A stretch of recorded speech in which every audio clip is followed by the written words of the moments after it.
स्वराज मराठीमध्ये आपलं स्वागत आहे। सर्वसामान्यांचा आवाज, निर्भीड, बेधडक, स्वराज मराठी। पाहूया स्वराज्य मराठी टॉप 10 हेडलाईन्स। धक्कादायक, विट्यात स्टील दुकानाला भीषण आग, 4 जणांचा होरपळून मृत्यू तर 2 जण गंभीर जखमी, शहरात शोककळा।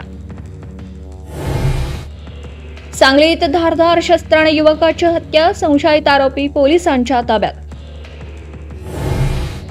मुंबई क्रिकेट असोसिएशनच्या अध्यक्षपदी अजिंक्य नाईक यांची बिनविरोध निवड, प्रसाद लाड आव्हाड, मिलिंद नार्वेकर यांची माघार तर उपाध्यक्षपदासाठी आव्हाड विरुद्ध नवीन शेट्टी अशी लढत। मुंबई महानगरपालिकेमध्ये काँग्रेसची एकला चलोरीची भूमिका, काँग्रेसचे नेते विजय वडेट्टीवार यांच्याकडून जाहीर। नाशिकमध्ये आगामी सर्व निवडणुका एकत्र लढणार, महाविकास आघाडी आणि मनसेच्या संयुक्त पत्रकार परिषदेमध्ये घोषणा, तर पत्रकार परिषदेविषयी माहितीच नाही, प्रदेशाध्यक्ष सपकाळ यांचं वक्तव्य। अजित पवारांचा रुपाली पाटील ठोंबरे आणि अमोल मिटकरींना दणका, नव्या प्रवक्त्यांच्या यादीमधून मिटकरी आणि ठोंबरेंना वगळलं।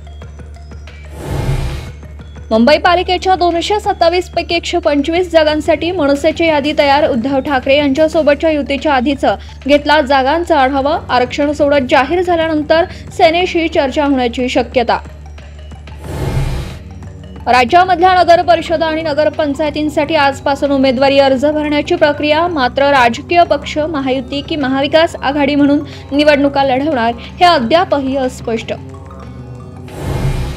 फलटणमधल्या महिला डॉक्टरला न्याय मिळाला यासाठी काँग्रेस आक्रमक, मुख्यमंत्री फडणवीसांच्या वर्षा बंगल्याला घेराव घालण्याचा प्रयत्न, आंदोलकांची पोलिसांकडून धरपकड। साताऱ्यामध्ये मंत्री शिवेंद्रराजे आणि उदयनराजे यांचे मनोमिलन, उदयनराजेंच्या सोबत एकत्र निवडणूक लढणार, शिवेंद्रराजेंकडून स्पष्ट। आता इथेच वेळ झाली थांबण्याची। भेटू पुढील अपडेट सोबत।